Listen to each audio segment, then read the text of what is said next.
What's up, everybody? Shauna D Man here, and welcome back to the channel. Hope you guys are doing great. Hope you guys are having yourselves a great Saturday. We are here to do a little recap of Auburn's win over South Alabama, 31-15, in a game where it could potentially be a trap game. And I talked about it on Thursday. You got Oklahoma next week. Could Hugh Freeze and Auburn be looking ahead? The South Alabama team, it could be quite dangerous. And today, I'm fine with the outcome. Okay, I don't think there's a lot of things that were going on in the game that I don't think a lot of people noticed or anything like that. Now, obviously, in the first half, offensively, Auburn looked good, moving the ball. South Alabama was moving the ball as well. They were making plays. Some of it was just good offensive play calling. Some of it was guys, particularly the secondary, not being sound in their assignment, paying too much for what's going on in the backfield, and not doing what they're supposed to be doing when it comes to covering receivers, things like that. Um, for the most part, offensively, Jackson Arnold looked good. Probably his best passing performance in the first half. Eric Singleton looked good, and we'll get into the stats and everything here in a second. Cam Coleman was Auburn's first touchdown of the game and looked great. Offensive line held up really good in pass protection. I think there was maybe only one sack for that they gave up, but it was a pretty good game for them. Jeremiah Cobb, I think another 100-yard game for him. Tight end is a little bit you could probably say it's questionable right now. Preston Howard has some pretty easy catchable balls, and he dropped them. Even one that was for a touchdown, an easy touchdown, and he dropped it. So if that was somebody like Brendan Frazier, he probably catches that. So your tight end position is a little questionable right now. This could have just been a one-off game for Preston Howard. He could bounce back next week on the road against Oklahoma, but just not looking good. Defensively, these guys are young. Like the secondary is you have to have these young guys like Fagans and Winners, and you gotta have some of these young guys kind of play early and kind of grow up fast because you're gonna need them. Caleb Harris, again, same thing in the Baylor game. He is. At times, it looks like he doesn't know what he's supposed to be doing when he's out there. I don't know what's the situation with that, but it does look a little bad at times for him. Um, Kane Lee got beat a couple of times. I mean, Jay Crawford handled his own. There were some guys that left with a little bit of injuries. I think Amaris Williams went out with a dislocated shoulder, but they popped it back in. Um, Eric Singleton had a little bit of a hop, but doesn't look like it's anything serious. And Jay Crawford even went out because I think he banged knees with somebody. He should get fine. And I think it was a situation when Auburn was like, let's pull these guys out. That way we don't risk any other kind of injury or anything like that. And we got to get these young guys ready to go. They have to be ready to play because we're about to go into SEC play. We need these guys ready to go. And so, which is probably what the second half, I think Auburn offensively only had the ball twice in the second half. Defense was just on the field for a very long time. A lot of it was good offensive play calling from South Alabama. Others, there's one where it should have been a 3-and-out for them, but the refs throw this pass interference call. When you go and look, the offensive player, the offensive wide receiver for South Alabama, literally, pushes into. I can't remember who it was. Maybe it was Radon Strader. And it was just that should be more offensive pass interference, but that's the second week in a row when these refs have thrown flags that are very questionable. Like, why did you throw that? That was not that particular thing. So, but whatever. But I mean, you got the win. You're 3-0. Now all your attention can, one, be on Oklahoma, and two, get guys healthy and make sure everybody's ready to go. So real quick, let's jump over into the stats. So Jackson was 13 of 24, 142 yards. There were some drops. Cam Coleman had a drop. Horatio Field had a drop. Then obviously Preston Howard had a drop. Um,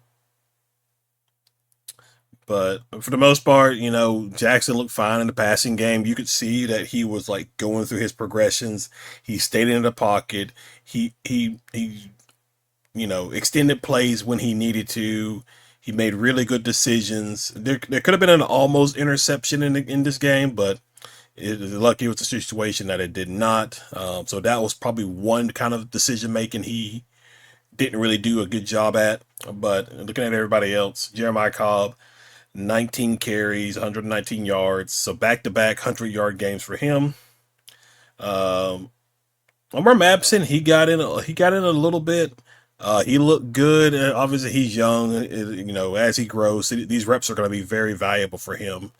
But he looked good for when he was running and everything like that. Receiving yards, Eric Singleton uh, had the most catches. Now another thing is Malcolm Simmons did not play in this game either.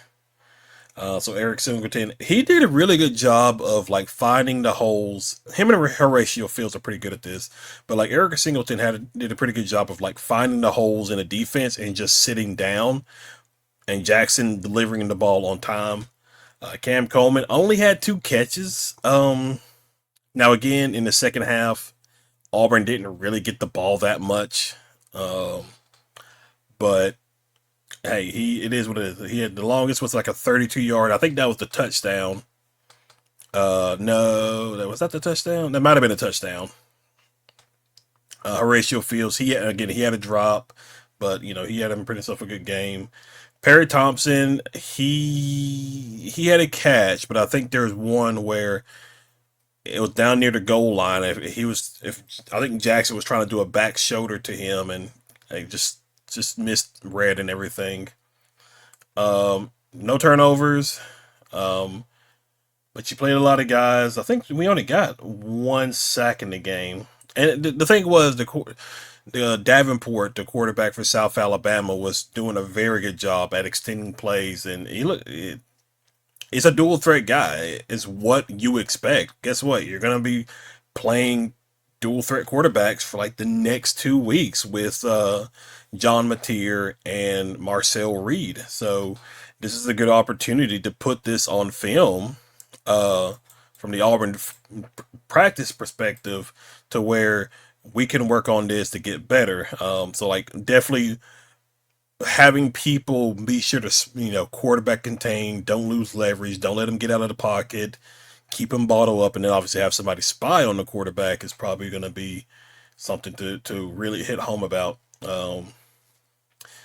during this week of practice leading up to the game. But pretty much a lot of guys played. Once again, I'm curious to see on how, if they go to,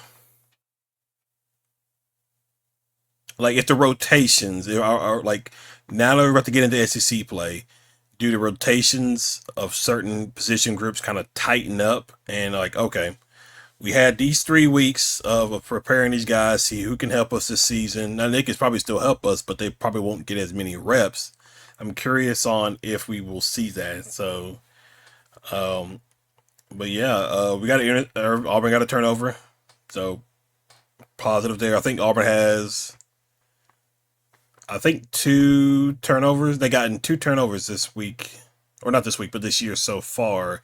Probably more in the Ball State game if it wasn't taken away from Robert Woodyard, but so far not too shabby. I only turned the ball over once, so keep that trend, and you're in a good position. Stats wise, I mean, Both teams were pretty, efficient on third down, efficient on fourth down. And you gave up 310 yards. Like I'm not really upset about that. Um, Again, because I talked about it, you've probably heard other people talk about it. Like South Alabama, it has athletes. They have some pretty talented players on their roster. So it was definitely going to be a challenge anyway. But you only gave up 170 yards passing, 140 yards rushing. Now again, some of those was the quarterback escaping out of the pocket and things like that. So that kind of goes into it. But pretty balanced on Auburn's side. Uh, you definitely cut down on the penalties, so that is good. Oh, they had two turnovers.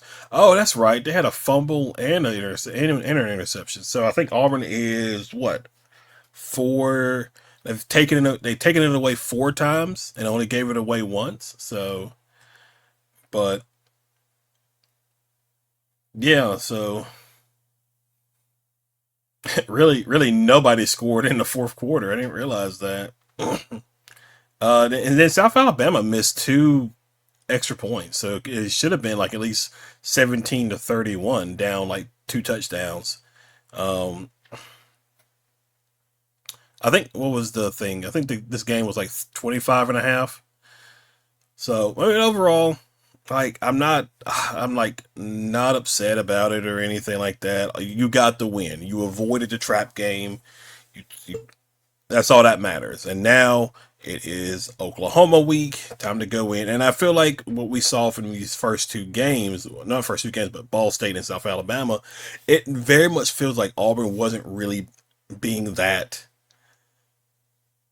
dynamic offensively and defensively. I felt like there were times, it felt like there was just more of them being very vanilla, but because they have the athletes and the talent to do it, they were very vanilla in their play calling and things like that. Now, I could be wrong about that. I don't really think we've seen what this Auburn offense is fully capable of, but we're going to find out this week for sure when they go to Norman to take on Oklahoma. So I think that kickoff is about 2:30.